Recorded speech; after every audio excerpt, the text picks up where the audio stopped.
Welcome along to Zooming with Driven, our motoring webcast. It's lovely to have you along. Brought to you by Honda, who have a wonderful range of cars, and they also make it easier for you to buy as well. Only one price, the best price, which means there's no point in haggling. It's just a wonderful way to buy a car. Let's get into it. We've got so many wonderful things to talk about, including the EV9. So let's jump straight into that.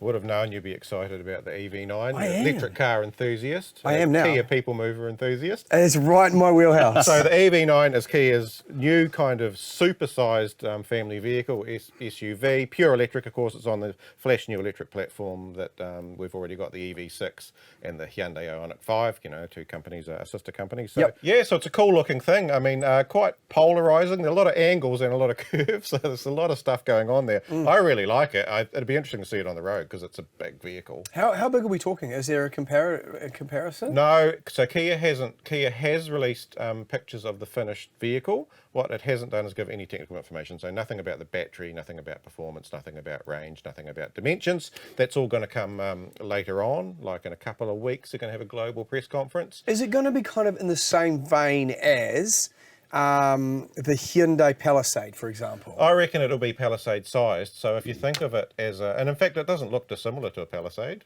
when you look at some of those light angles and things, but it's essentially a really high-tech pure electric version of something like a Palisade. Yeah, you're spot on. So it's a 7 or a 6 or 7 seater, sorry. So is it not an 8-seater? It's not an 8-seater, but you can have it as a 6, which I'm assuming will be the two like captain's chairs in the middle for like super luxury, like the Palisade again. But I mean, I look at that and I go, that is an upgrade on the Kia Carnival. But if it doesn't have the 8 seats, Tony Street's not going to buy it, because she's the only one that can afford it. Because I think they're looking at 150 grand on these. It'll be at least, because it's a huge upgrade on a Carnival, and that's about the size. You know, that's the sort of size and prestige of the vehicle. It's huge. It's going to be a really luxurious thing. In the prototypes, I had two things that I was like, that's cool. So we love our sliding doors, and in the original concept, there were suicide doors, so they're probably not called that anymore. They don't like it when you call them suicide doors. So the front one opened like that, the back one opened into the wind, and it left a vast space, which is wonderful for loading kids in and out of the vehicle. Yep. Have they gone with that? No, it looks like it's got conventional doors to me. In fact, but I don't know if we've seen pictures of it with the doors open. Okay. So I'm going to leave that open. Next question. It had a square steering wheel, which looked like something out of a Knight Rider, and I like that too. Does not have a square steering wheel. It has a more conventionally shaped steering wheel. But I mean, you know, flat bottom steering wheels are kind of a fashion at the moment, so it's squarish. Squarish. Is that good enough for you? Well, look, I saw the concept, I saw the car come into production, and I thought it's a wonderful looking thing. And, you know, a fully electric giant car for my family it's kind of the first genuine decent offering. It is somewhat unique. I mean, I guess Tesla Model X would be the only natural rival, and it's a pretty old vehicle now, and I think this Kia is much bigger and much cooler. So yeah, it's going to be quite a unique proposition. It is coming to New Zealand. Kia New Zealand website's actually asking for expressions of interest, and it says it's coming soon. Yeah, so it's going to be this year. I'm excited about it. It's cool. Why ban petrol? Well, I'm going to need to put my glasses on for that, because I've got notes. Oh, here we go. So in February this year, the EU has rubber stamped no more internal combustion engines by 2035. So that means there'll be no petrol diesel cars on sale in the EU from 2035. Just calm, let me finish. So a lot of the really big, important countries, Germany, Italy, basically all the European countries that produce cars, obviously internal combustion is quite important to their business, they've banded together and they're protesting the decision, because they say, why ban fossil fuel completely when we have e-fuels on the way? And we do have e-fuels on the way. Porsche is already making e-fuel. So it's opened one factory in Chile. It's actually building another one in Australia, so quite close to us. So e-fuels make a conventional internal combustion, like, you know, any car can make it basically carbon neutral. Okay, so what are we making the e-fuel out of? Corn. We're making it out of hydrogen and, not hydrogen, carbon dioxide and water. Oh, okay. Yeah. So they're extracting the carbon that's already in the atmosphere, using it to make the e-fuel, It's a which tree. then pops it back. Yeah. And it's all done, the new factory runs on wind power as well. So it's a very environmentally friendly way of making fuel. It's not a particularly cheap way of making fuel at the moment, I don't think, but there's potential there. So this new plant, just to put it into context, this new plant in a few years will be making 550 million litres per year. Now, to put that into context, New Zealand's fuel use in 2021, which was the most recent figure I could find, was 3,000 million litres per year. So it wouldn't even cover a sixth of New Zealand's fuel use, but it's a start. And so the countries are arguing, this is an equally valid way of dealing with the environmental concerns around cars as EVs. So, Porsche, to use Porsche as an example, because it's the company making this fuel, they're going big on EVs. Right? Yeah. But they also say e-fuels are really important. And I guess for a company like Porsche, e-fuels means they can keep making stuff like 911s with petrol engines, which are very important. Well, they've also expressed the concept that it's keeping their older cars going too. Correct. They want all their... Of course. the 911 has got the highest ratio of cars built Yes. that are still on the road type of thing, so they want to look right. after all those. Yeah. So it's fuel for thought. Yeah. Did you write that down? I did. I made a note of that. My question is this, because obviously aviation makes up the vast majority of the combustion, what's it called, the fuel that we use. Yep. And my understanding is they kind of make that, and then the petrol's kind of left over, and that's where they use that. So how does that play out now in terms of how we use that? I mean, that's a deep question. You know more about it than me. Yeah. So I guess we just, to make this transition, we have to wait for aviation to do the same thing. Otherwise, we're just left over with a whole lot of petrol that doesn't get used. Is that? Oh, I don't know. You know a lot more about it than me. No, I don't. Yeah, I mean, I'm in that whole situation with this, with just a little bit of knowledge is dangerous. well, I'm a little bit the same too. Yeah. But I know that Porsche has said, the advantage of e-fuel is they've got a new factory, but it's located in a place that's close to shipping, so it can be shipped with the same infrastructure as normal petrol. Cool. It can be delivered through the same infrastructure. You can go down to your local fuel station and fill up with it. So, it's promising. It's a wee way off. They're starting to use it in motorsport. Yes. And then they're going to extend out into other things. Well, I mean, that motorsport, V8 Supercars runs on E85, which is an ethanol-based product, which is made from, yeah. corn or whatever. Well, actually, I think in New Zealand, a vast majority of our E85 ethanol-based fuel is actually a byproduct of the dairy industry, isn't it? Yeah, So, dairy, yeah. So they're going motorsport and then the Porsche Experience Centres, which are the customer centres where you go for drive days and things. So there are going to be normal cars running on it. So that's cool. Nice. That's an interesting thing. Damien, give us something sensible. Let's talk about something with giant V8s You think Porsche... and petrol guzzling machines. Well, this is thoroughly not sensible unless you tow lots. He big does. heavy things. Goes on holidays with enormous caravans. GMSV, General Motors Specialty Vehicles, have launched the updated Chevrolet Silverado. There we go. They have, the LTZ is still the blinged up, shiny chrome one. It's still on the range, but they've dropped the Trail Boss and they've added the new ZR2, which is even more off-road oriented than before. And it's a very impressive thing for what it is. I mean, it's enormous, but it can go many places. Many places? Many places. So it's powered by the same, I think it's a 6.2 litre petrol V8, 313 kilowatts, 624 newton metres. You can see him smiling already. Yeah, well, look, don't get me wrong. I just feel like there's a place for both of them. You know? Yeah. I drive an electric car. I like them. But I just feel like, cut it off. Well, there's nothing electric that I'm aware of that'll tow 4.5 tons like this thing. No. So, and we towed, I think it's about a 3-ton caravan with it, and it's just super easy, and it's actually surprisingly economical doing that. I say that. It was averaging 20 litres per 100 k's. Yeah. But that's a 3-ton, 2.5-ton, 3-ton vehicle with a 3-ton caravan and a 6.2 litre V8. And it's wonderful. It was pretty impressive. But I mean, off-road, it's quite remarkable. It's the size of a block of flats. And it just goes in. It's got a new terrain mode that basically turns it into like one pedal driving like an EV. You'd be familiar with. Yeah, okay. What do they mean by that? So at low speeds, if you lift off the throttle, it'll brake. And it will actually come to a complete halt, up or downhill. So what's it do? That is just an off-road mode. It's not to do with reserving energy. Or No. like It's literally just for crawling up and down over terrain. Yeah. You only have to operate the one pedal, and it'll come to a complete halt regardless of, not regardless, so anything sort of over about 25, 30 degrees angle, it starts getting too heavy to hold it. Yeah, okay. So like engine brakes in many respects. I mean, that is a truck version of EVs, isn't it, for the city? Because that's why EVs are so good in the city, one pedal driving. So this is like a massive truck version for off-roading. Yeah, right. And the opposite end of the scale, hot hatches. Hot hatches, EV hot hatches even. Cupra has released pricing for the Born hot hatch, which started life as the L Born, and then they dropped the L because that confuse people. It's still a weird name. It's still a weird name. It's not the Jason Bourne. No, it's not the Jason. It could be. Jason Bourne would drive one. Yeah. They're saying it's the first electric hot hatch.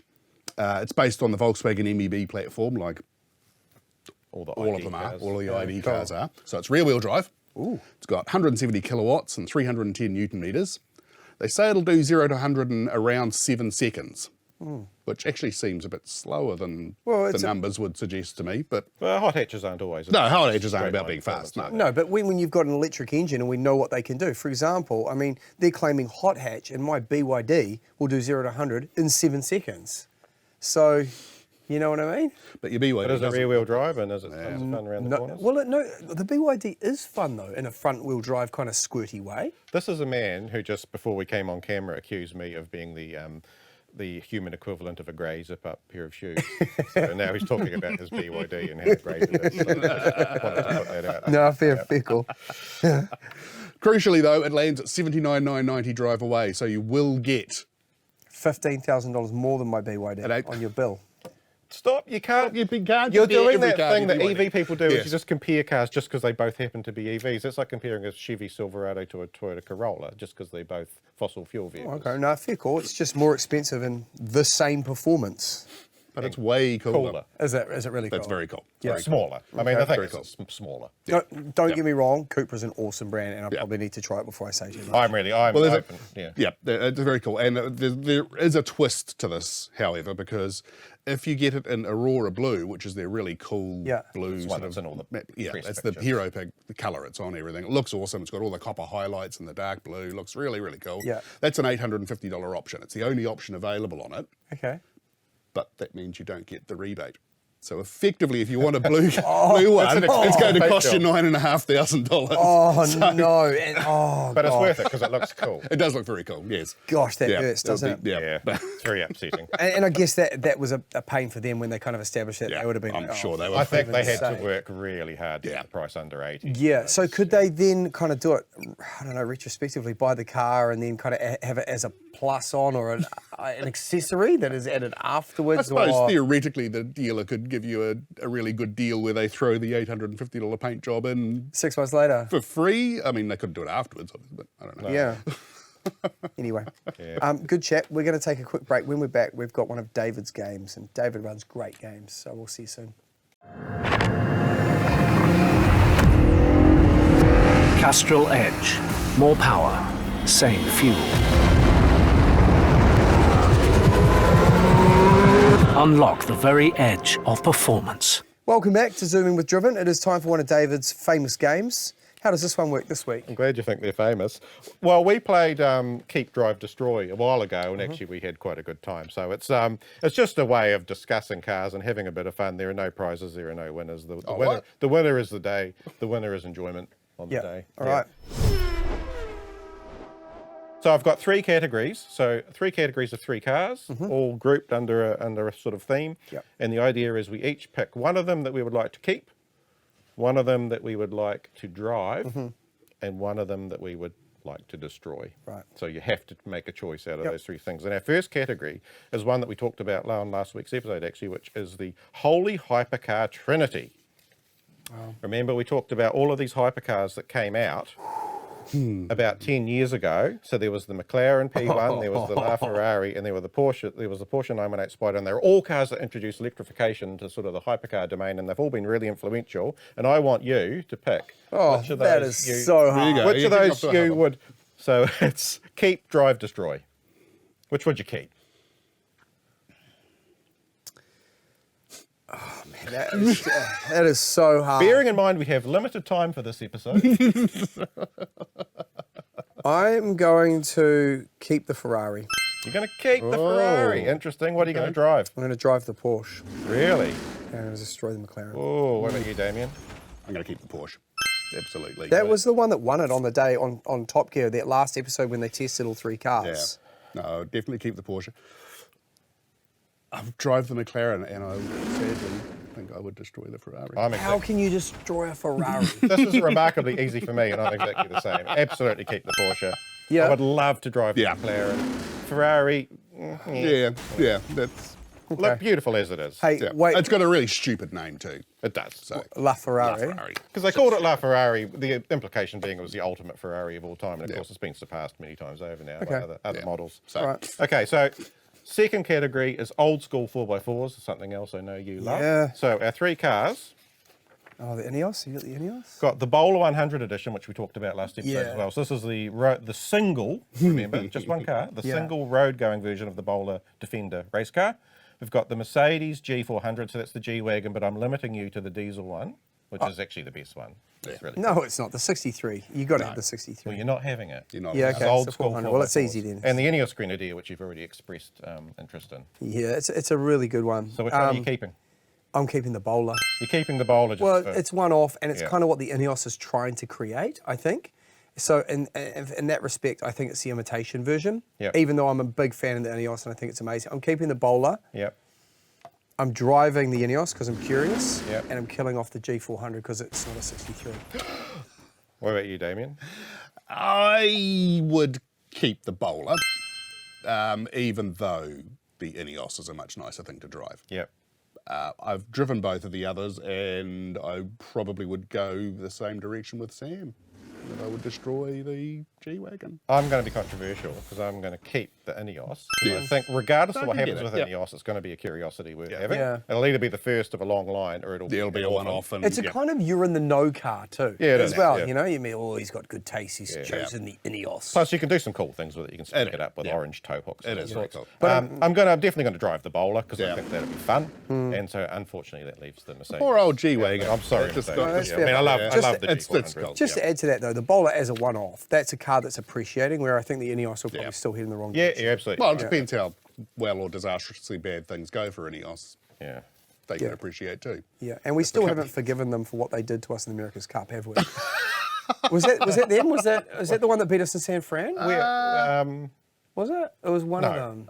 no. No, did he not get the No, win in the no. end? No, it was Team America, wasn't it? That was Yeah, it was Ineos, no. the Great Britain team. Oh my God, you're Anyway. putting erroneous things Yeah. all over the place. And this is the third category, which I'm going to call cool K cars. And Damien hasn't seen any of these yet.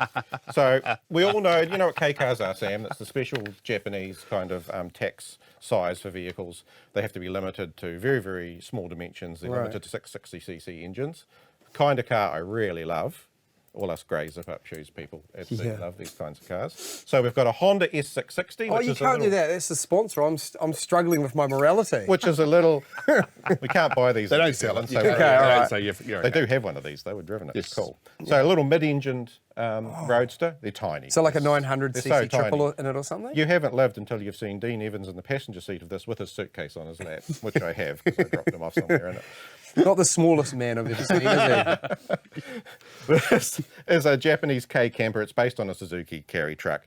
The brand is irrelevant because all the camper companies take them on board. But this is genuinely a K-sized car. That is so cool. It is It is awesome. cool, eh? Yeah, absolutely. And this, down the bottom, is the Suzuki Jimny K. So this is a Japanese domestic market version of the Jimny. It's narrow body, 660cc engine, so it's same basic car that we have here in New Zealand, but it's smaller.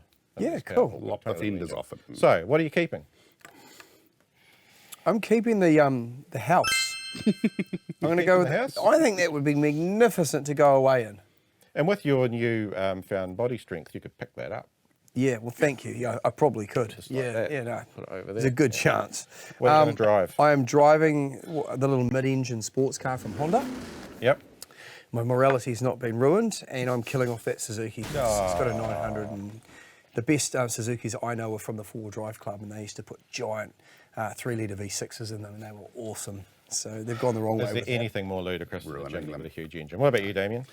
This is tough because my first and only trip to Japan, I made it an absolute mission of mine as I had to find a die-cast model of a Japanese domestic market narrow body Suzuki Jimny because I love it so much, and I did. I have it. So you already own it. You've I already guess kept it. technically I do, but I'd have to keep the camper van because I just love them so much. So what are you going to drive? I want to drive a Suzuki. I want to drive a Jimny with a tiny little engine. Yeah. So as much as it hurts me, and sorry Honda, the S660. Killing it off. Wow, that's cool. You won't be on the show next week. I'm going. It's fine. I'm going to say this is tricky for me too because I absolutely these K camper vans, which Damien introduced me to, I wasn't even aware of them Yeah. a month ago. They are so cool. There's so many of them. Why is no one importing that? Because they're cost very a fortune. expensive. Are they? What are they worth? Oh, it'd be like 40, 50 grand to get one. Yeah. Yeah, but there's this Japanese car market just waiting. New Zealanders are all about that. As batches become impossible to buy, Yeah. and no one likes staying in tents, and caravans require 4 tons now to tow them, Yeah. that is the answer. I do. I absolutely love the camper van. I'd love to own one, but I'm going to say I'm going to drive the camper van because I'll just take it away for a week and have Okay. some time in it. Yeah. I could possibly be sick of it by that time. That's true. A week with my kids was a lot. Yeah, so I am going to keep, I can't believe I'm saying this, I'm actually going to keep the Honda because I've driven You that. value And your it's job. fantastic and it's just be a cool toy to have. So unfortunately that means the Suzuki is going to the crusher. That's a lot from Sorry. you. I'm sorry. I know. Suzuki. Being owning a I'm Suzuki. a Suzuki owner. Yeah. But, Wow. and the Jimny K car is fantastic. I see why you left that to last. That was a harder choice for you. That was That was the supercar. It hurts me. I'm actually my heart is. I've got an accelerated heart rate even just talking about that. Pet. What's in the print edition this week, guys? So it's actually one of our biggest issues of the year. It's a sustainability issue, hence a bit of a sustainability theme through this episode of Zooming.